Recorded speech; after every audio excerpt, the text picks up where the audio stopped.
What's up, Temple? What's up, Philly? What's up, world? Welcome to Philly Famous Podcast. I'm your host, Greg Holdsman. The show highlights Philly's most dynamic creators and leaders, and we've featured both legends and up-and-comers from the worlds of sports, music, business, and activism. You can learn more about the podcast, including the 80-plus episodes that we've published, on our website at phillyfamouspodcast.com. My guest today is an author, an Emmy Award-winning journalist, an inspirational public speaker, and currently serves as the Director of Career Services at Temple University. However, above all, she is a mother and a cancer survivor. So without further ado, it's my pleasure to welcome on Lu Ann Cahn to Philly Famous Podcast. Greg. I'm honored that you're having me on your show. Thank you so much, and congratulations on your 80 episodes. Oh, thank you. Yeah, how are you doing? I'm doing great. I just celebrated 4 years here at Klein College as the Director of Career Services, and it is awesome. Well, I understand this is your second show of the day, so I'll try to keep it fresh for you, keep it original. That's okay. So, but you're a storyteller at heart, and for reasons out of your control, your own personal story became, it was at the forefront of your career and what defines you. So, this is since the 90s. Do you ever get tired of telling your story? No, and I think as I get older, I get a different perspective on the story. I think you probably understand that. When you first go through something, you see it one way, and then as you grow in your life and go beyond whatever that event is, whether it's cancer, for me it was cancer, some other medical issues, and then getting stuck in my life, you just start getting different perspectives on it and how it informs your life. Does continuing to tell your story help you to continually cope? I think telling your story is always therapeutic. That always was very natural to me. As you said, I went to school like you at a communication school. I went to the University of Georgia, studied to be a journalist. I always loved writing. I always loved storytelling. I always loved telling other people's stories. And honestly, I never imagined in my wildest dream. I think the first very personal story I told was when I was 35 and when I was diagnosed with breast cancer. Back when people didn't talk about breast cancer, and made the decision to go public with that. I didn't expect that to happen. Obviously, I didn't want that to happen, but it was a misdiagnosis. I had a doctor who told me the lump I felt, a doctor I trusted told me it was nothing, and turned out to be an aggressive breast cancer that I walked around with for 6 months. I thought every woman needed to know that story. I also didn't know if I would make it. And so to me, it was out of anger, out of fear, out of just, that was what I did, was tell stories. So it seemed very important to me at that time as also as a young mother to get that story out and tell other women what they needed to know about breast cancer. I think that was the beginning of understanding the power of a personal story, and I think you understand that. So you were always comfortable telling other stories. Were you immediately comfortable sharing your personal story? Oh, no, and there was a great deal of discussion about it. I was at WCAU, it was still CBS before it switched to NBC in Philadelphia, and there was a great deal of, is this the right thing to do? A journalist isn't supposed to be the story. I had a boss who said, if you tell this story, you're always going to be the reporter who had breast cancer. And I remember saying, I don't care, because at that point, I didn't know if I would make it. So what did it matter? I just wanted to tell the world, you could be a young woman with a negative mammogram and still get breast cancer. And I want the whole frickin' world to know, that it happened to me, it could happen to you. I felt as a journalist it was an important story to tell, and that I was in a position to tell it, even if it was my last dying breath, And I know that sounds dramatic, but the year before I had breast cancer, I'd had my entire large intestine removed for ulcerative colitis and had an experimental surgery. So by the time I was 35 years old, I lost 2 major body parts. I really did not think, I'm 62 now, and I thought if I make it to see my daughter grow up, past college, I would consider that a victory. Mm-hmm. And here I am. Your daughter was integral in helping you change your life. So tell me if I'm wrong, but as the story goes, in terms of how you transformed yourself, you were frustrated with your career, with the changing economy. You had just been diagnosed with breast cancer. Well, breast cancer happened early on. You know, well, after I was diagnosed with breast cancer and survived it and told my story, I mean, the truth was I just wanted to get back to my career and my life, which I did. And that's when I had a great deal of success in my work as a journalist and became an investigative reporter and won lots of Emmys. And I had every reason to celebrate and be happy to be alive. But so this is years later, 2009, everything changed. You know, the economy tanked, technology changed. The way I had done my job for so long was changing. People were being laid off. People I worked with for decades were being let go. I had an investigative unit that was kind of being dismissed, I guess, or you know, we were there, but we weren't really there. There was no more budget. I was being asked to shoot my own video, to edit my own video, to tweet, to Facebook. And I know to you and everyone in this college, that's what you do. But to me, you know, who started my career by sticking a piece of paper in a typewriter, you know, I'd come a long way with technology, but I was in my mid-50s now, and I didn't want to change. I thought I knew everything, and I was angry. It was my daughter, as you said, who came home from college. She had been going to school in LA. She graduated, she came home. She looked at me and said, "You're a mess.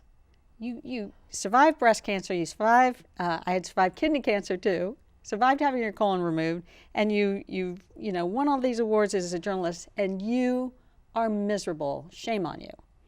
You have to fix it." And the word was stuck. Is that right? I was stuck. And stuck can happen to anybody. You know, stuck sometimes happens to college students. I know as a career counselor, sometimes you feel stuck, like you don't want to leave college. You're not sure you're ready for the next thing. We all get afraid when new things happen. We have to step outside our comfort zone. And my daughter reminded me of all the firsts I had had in my life, all the things I had learned and grown and done. And she said, "Now you have to start again. You have to do new things." And she was the one who said, "You need to do something new every single day to get this life of yours unstuck." And that was it. She made me make a list of every simple thing I'd never done before, which is a powerful first step, right? For anybody. Just think about it. I mean, there's simple things. I'd never bought a lottery ticket. I had never grown herbs. I ate dessert all day one day. I learned to hula hoop. I ate a scorpion. I mean, there were very, very simple, crazy, silly things, but important to start living and learning and getting unstuck and realizing, oh, this is where the joy and the good stuff is. And the first was the polar bear plunge. My daughter went with me and said, this is what you have to do, because I didn't go into the ocean in the middle of summer, much less the middle of winter. So anyway, we started with that day one, and then we kept on going, and that became a year of dares. You did this for 1 year? 1 year. So in that year, what's one first that you did that you started to integrate into your everyday life, and what's one first that you will never do again? Oh gosh. I feel bad, but I didn't like opera.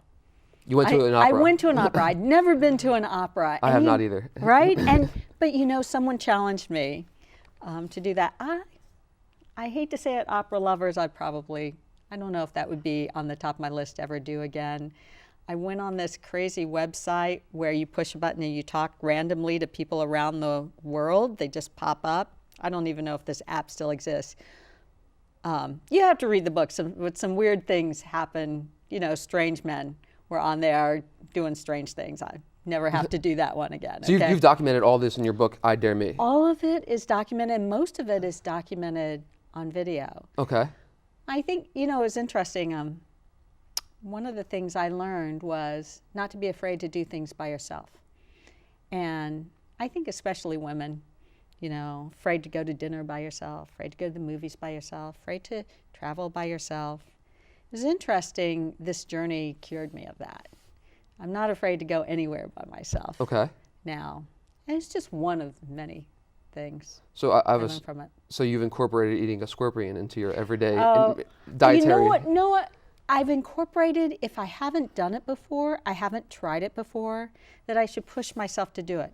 Because we love our habits, right? Yeah, I mean, how many times do you go into a restaurant and order the same thing? I try to mix it up. Do you? Yeah, That's good. yeah. Right? And you may be in a more experimental time in your life, but I think the older we get, the more often we get stuck in our habits. And so we go to the same places, we order the same things, we hang out with the same friends, we keep the same hairstyle for 10 years.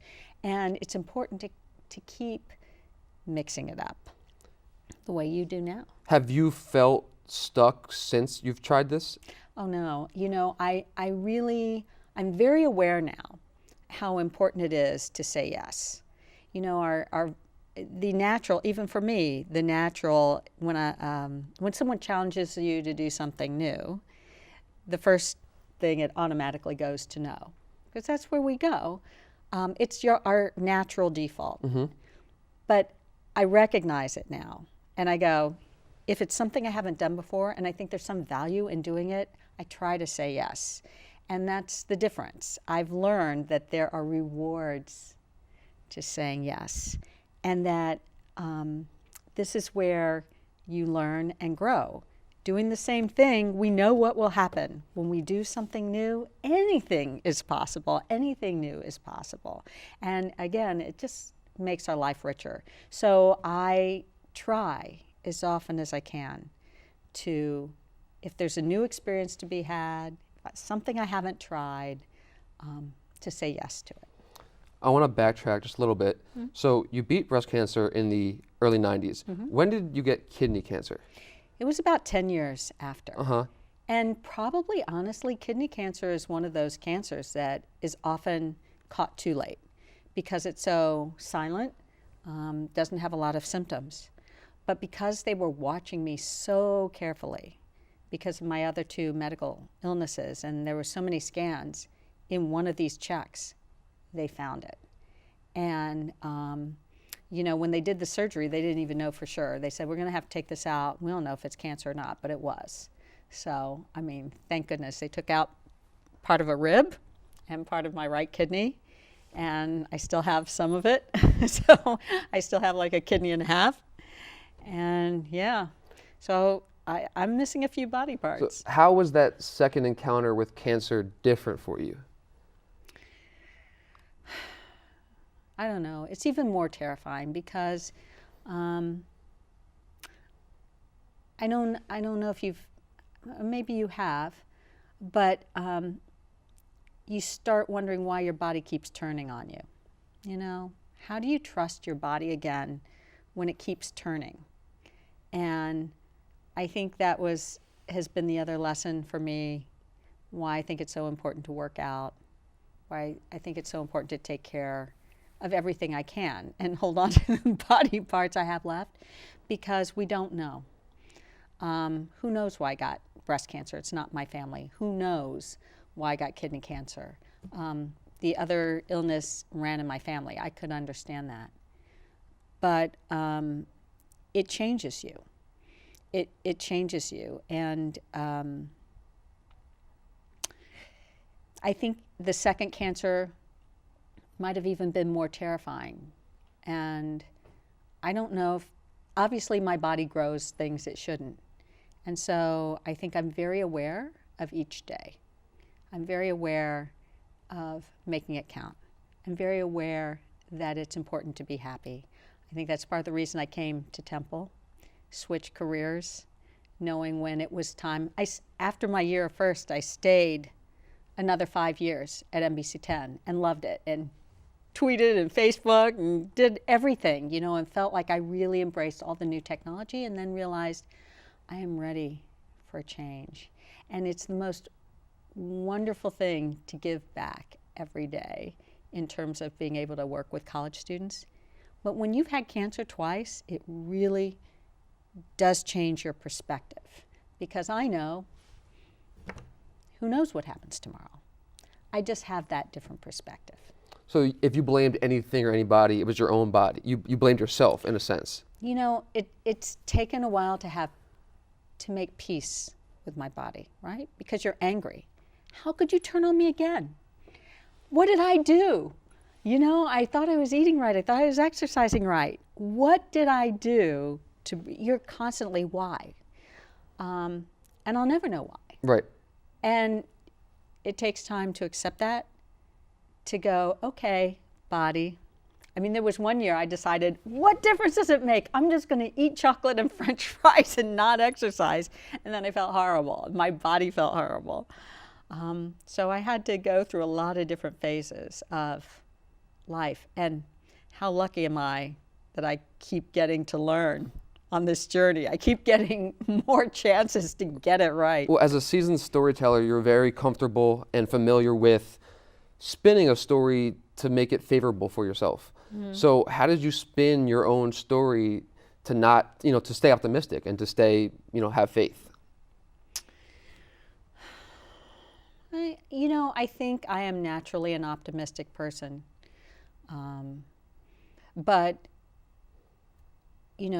taking the hit each time, there were just dark months where you're just dealing with that crisis, right? Whatever was going on, I don't know. It's just you keep living, and then you realize, I'm still here. Okay, I'm still here. The sun rises, I wake up, I'm still here, and realize you have a choice. You have it, all of us do. We can go down the road to stuck and be unhappy and be angry about everything, or we can choose to live a positive life, and we can do new things. We can contribute in the best way we know how. And it's been wonderful to keep rewriting and expanding this story. And again, I'm fortunate to still be here. But there was definitely a point where I said, if this is it, this is it, and you accept that. I have a bit of a morbid question, but I think it's important to kind of think about. If you knew for a fact that you were going to die in 2 hours, let's say 3 hours. Only get 3 hours? What would you do for the next 180 minutes? Oh, probably tell everybody in my life that I love them, and get to make sure that we talk about what's important to remember about a life, about to carry on. I think everybody, no matter who they are, wants to believe that your life ripples out and touches others, and it does, whether it's good or bad. And I think in those last hours, I would probably want to be doing whatever I could to ensure that my life ripples out around me, even when I'm gone. I think we should all want that. So you wouldn't feel the need to do something drastic, like go skydiving or do something super adventurous? I feel like I've done a lot of that. Yeah. I think I'd be trying to hold on to each minute I have. Yeah. And I think it would be about relationships, probably. Okay. So I did want to get to your how you got to be an investigative journalist and what you're doing at Temple now, but we're running out of time, so I want to get to some Philly questions. Okay, Philly questions. So what's your favorite thing about the city? To be really honest, the food. I love Philly food. Man, the food in this town is just awesome. But also the people. The people and the culture. There's everything here. I mean, there's nothing you could want or kind of food, person, culture that you can't experience in this town. And that's not the way. I mean, I just came from Atlanta, or coming through Atlanta, and then Miami. And Miami's nice, and I grew up in Atlanta.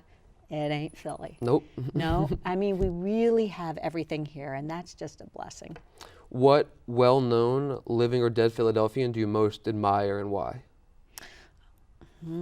Oh, gosh. That's a really tough one. There's so many people who come to mind. I actually, for some reason, Ed Rendell is popping into my mind. I covered him a lot when he was mayor and then when he was governor, and he's a very interesting character, but in some ways I think he and David L. Cohen did the most in my view, to lift the city up at a time when it could have gone either way. And I'm not saying I was a huge fan of everything, because I covered the good, bad, and the ugly. But in terms of making Philly better, I think Ed Rendell should be given more credit than he is. It's a unique answer. I don't think we've ever had that on the podcast, so I'm glad you brought that up. Do you have a favorite place to get a cheesesteak? I love Tony Luke's. Yeah, I'm not going to Pat's or Gino's. It's going to be Tony Luke's. All right. Well, I guess last question here, since we do have a little more time. Out of all the investigations that you covered in your career, what's the one that sticks with you most to this day? Well, the one that got most attention is when I uncovered that there was an illegal bar being run by politicians in Colwyn Borough, Delaware County. Oh, this was Dirty Little Secret. It was called Dirty Little Secret. Yep.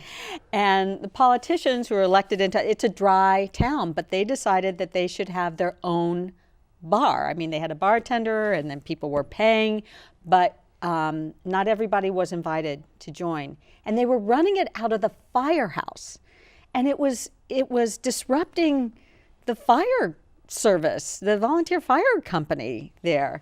We uncovered it, and oh man, everything blew up over that. But really, it was just an example of people who believed they were above the law. It was a small story, but when you think even about everything going on today, that's what, I mean, we have to, as journalists, that's part of the reason we're there. No one is above the law. No one should be able to make laws and then break laws because they think they're above it. And that's what that story was really about, and won a national Emmy for investigative journalism. And I'm still very proud of that. So this is the case you're most proud of? Yeah. I think we actually still have some more time, so I was a little bit off. That's good. Yeah. Okay. That's all right. So now at Temple, you're the Director of Career Services. Mm-hmm. Is it challenging for you to give advice to communications media students given the rapidly changing media landscape? You know, I was just talking to a professor about this because, you know, back when I started, the technology would change every 10 years. And then it changed every 5 years. And then I swear it feels like it changes every 5 minutes now. I think there's some things that will never change. Storytelling, how to interview, how to talk to people, how to create stories. Even though it may be on different platforms, words, how to communicate stories, that will be somewhat the same. Whether it's so many characters or a picture in a headline or a video, storytelling, good storytelling is good storytelling. Platforms will change. The content is going to move. That is going to be hard to keep up with. And that is, quite frankly, that is going to be for your generation to figure out, because it's not where it is today is not where it's going to be. Yes. I do believe paper will disappear, and you know, newscasts are going to change. Does that make you feel sad or? No, I just think this is life in general. You know, everything has to change. Sure, I'm sure. You know, when I was stuck, I was like, why can't things be the same as the way they've been? And I realized it can't, and it shouldn't be. Storytelling and communication will always evolve. We've evolved from caves and hieroglyphics, right? You know, it has to change, and that's part of our human existence, and we're going to be part of that journey. And I kind of can't wait to see what's next. And there's a quote that's in my podcast studio in my house. I think it's the only thing that's constant in the world is change. And I love that, and I think you're right. Like, if you're not okay with change, you're not going to be able to grow with the world. That's right, and I think one of the most important things that we can teach, because we don't even know what all the jobs are going to be. When I came here even 4 years ago, social media, you know, being a social media coordinator or content creator, that wasn't even a job barely, yeah. And now it really is. And that mindset probably helped with you recovering from your health, from cancer. It's just understanding that things are going to change, and you can't control the future. You can't control it, but what we can control is how do we react to it. And I think one of the most important things that we can teach is that you need a lot of tools in your tool belt. And you always need to dare yourself to learn new things, whatever the next thing is. You can't stop. You can't say, well, I know Instagram and I know Twitter and now I'm done. I'm right? set, yep. No, because the next thing is coming, or you're going to invent the next thing. I mean, podcasts, even 4 years ago, podcasts weren't. It was like, okay, there was one popular podcast, and now look at that. Who knew that was going to be the next way that we're going to enjoy telling stories and communicating? And we'll see what they're doing in 10 years. So, Lu Ann, thank you for telling your story today. Thank you. Judging by your energy and the way you look, you would never have known that you are a 2-time cancer survivor. So congratulations on being where you are right now. Thank you. And again, thanks again for coming on Philly Famous Podcast. Absolute pleasure. Thank you so much.